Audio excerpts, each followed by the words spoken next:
Now, when it comes to Ukraine, I don't want to say you have unanimity between the Dems and the Republicans, but it's, the Dems seem very in support of this, our support of Ukraine and what we're doing over there. Most Republicans also say that they support what we're doing, though there's a growing body of dissenters within the GOP. And Trump certainly seems to be one of them. Now, he participated in this CNN town hall last night and was asked about Ukraine. Here's part of what he said. Do you want Ukraine to win this war? I don't think in terms of winning and losing. I think in terms of getting it settled so we stop killing all these people and breaking down this country. You have Mr. to President, get can I just follow up on that? Because that's a really important Excuse me, statement let me that just you just follow made up. there. Can you say if you want Ukraine or Russia to win this war? I want everybody to stop dying. They're dying. Russians and Ukrainians. I want them to stop dying. And I'll have that done. I'll have that done in 24 hours. I'll have it done. Now he's getting pushback on that from the more, pro-Ukrainian intervention folks saying, what does that mean? He's going to give it up within a day. He's going to pull us out of it, pull U.S. support, wave the white flag, and let Putin have what he's taken thus far. People are upset about that. And it was interesting, just anecdotally, it's a small room, but those were all Republican primary voters in New Hampshire clapping for his answer. So what did you make of it?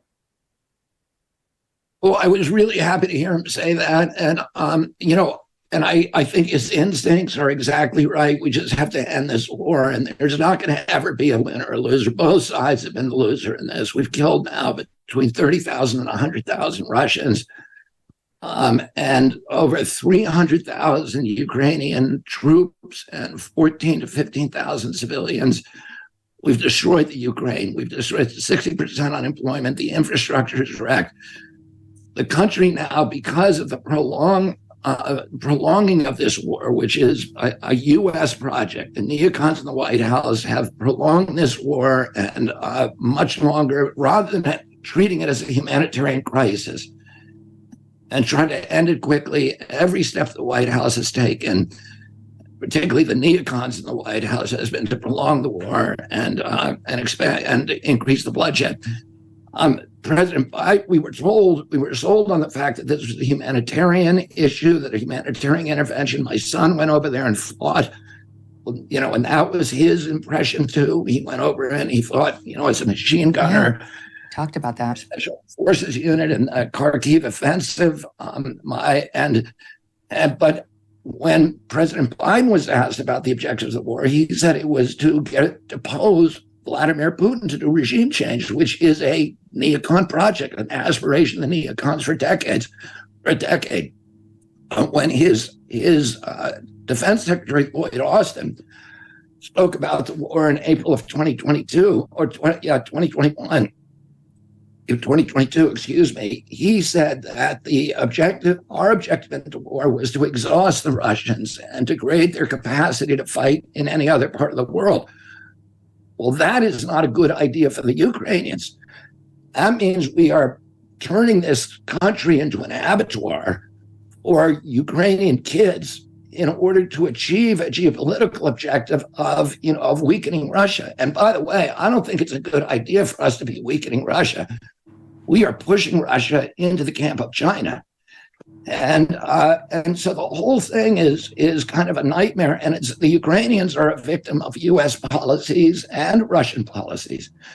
Now, I like what President Trump said during his administration. He actually laid the groundwork for this war. He began selling for the first time Ukrainians offensive weapons. He walked away from the ABM treaty, which was the treaty that made the Russians very nervous, because that was the treaty we had signed with the Russians to say neither of us are going to deploy intermediate range nuclear weapons. That from the Ukraine is only 400 miles from Russia. And we could hit Moscow in minutes with those weapons. So it destabilized the area. It made the Russians very, very anxious.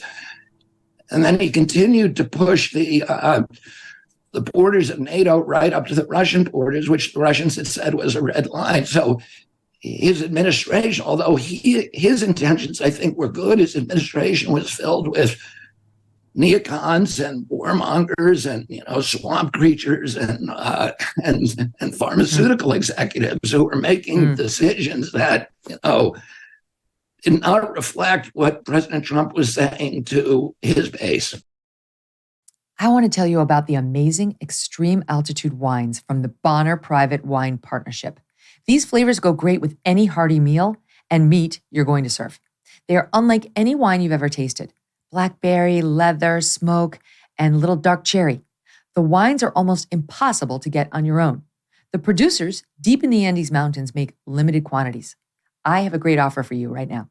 If you visit bonnerprivatewines.com/MKS, that's BONNER privatewines.com/MKS, you will not only get wine for over 50% off plus free shipping, you'll also get a bonus bottle of small batch limited production wine from their exclusive wine cellar.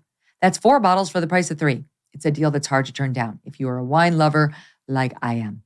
They've cut out the middleman, so you're not going to pay a big markup. Just visit Bonner, BONNER privatewines.com/MKS to claim your bonus bottle and become a part of America's most unique wine club. Hey, thanks so much for watching. If you like what you just saw, hit the subscribe button for more clips and full episodes.